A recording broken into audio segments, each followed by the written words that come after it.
Komið þið sæl, við byrjum hér á að skoða gervitunglamynd sem tekin var klukkan 1 í dag en þá sjáum við á bláu blettunum að þetta er úrkoma eða ský og þá sjáum við að það var úrkoma austan til og einnig lætist smávegis úrkombakki inn á Faxaflóann og fjall eilítil úrkoma á þeim slóðum. Sjáum hér lægðina komin norðaustur af okkur en það sést nú betur á yfirlitskortinu á Norður-Atlantshafi hér.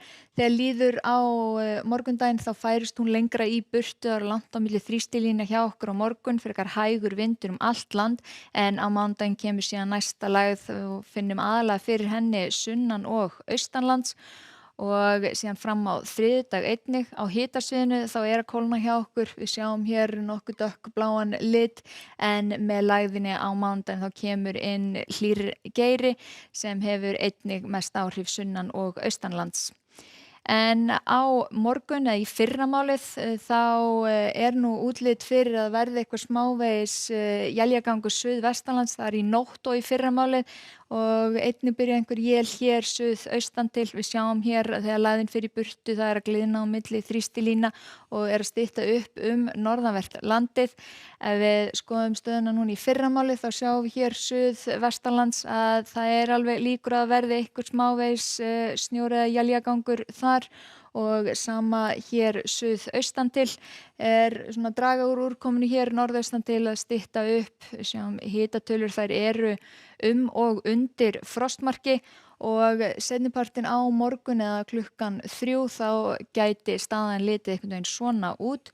Verði bjart með köflum hér norðanvert landið, hiti undir frostmarki, hiti rétt að ná frostmarki hér með suðurströndinni og éljagangur suðaustan til. Ekki útilokað að læðist eitthvað smávegis inn á Reykjanesi, þessi éljabakki sem við sjáum hér út á flóanum.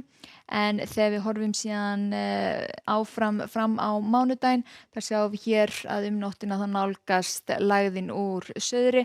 Það bætir í vindinn hér sunnan og austanvert landið og einnig bætir í úrkomuna. Þetta eru svona 15-18 metrar á sekúndu sem er hérna rétt með suðausturströndinni, annars staðar er þetta 8 til 15 og úrkoman þetta er snjókoma, jafnvel slitta þegar það hlýnar þetta eilítið með en vestan og norðanvert landi þá nokkuð bjart, jafnvel að minnstakosti þurrt ef spár ganga eftir.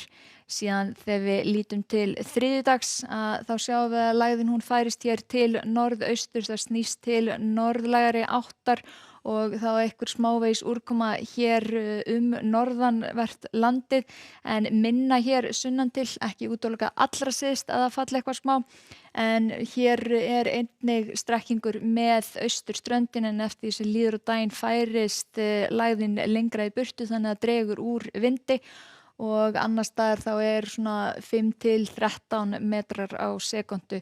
Sjáum hér hitatölurnar eru í kringum frostmark en síðan á miðvikudaginn þá er útlit fyrir að verði hæðarhryggur hér í augnablik í rauninni en spár eru að gera ráð fyrir að það er síðan ný lægð að koma úr suðri en við skoðum það betur á morgun og næstu daga.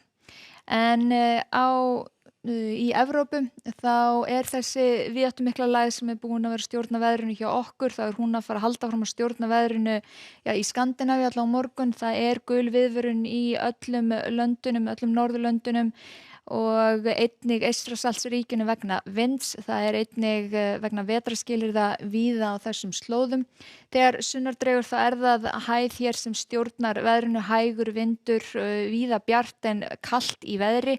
En þegar við förum hér aðeins sunnar þá er á Ítalíu, það er rauð viðvörun allra syðst vegna úrkomu og víða annars staðar á Ítalíu eru appelsínugular viðvaranir vegna vinds eða þrumuveðra. En í vesturheimi þá eru hér köld skil sem eru á leiðinni austur og við sjáum hér til dæmis Toronto á morgun frostmark en það er búið að vera til dæmis í gær fór hitinn yfir 16 stig þar þannig að það eru miklar sviptingar í gangi. Hér vestan til það er nú talsvert bjartara en hjá okkur á morgun frekar hægur vindur víða land og stöku él sunnanlands. Takk fyrir og verið sæl.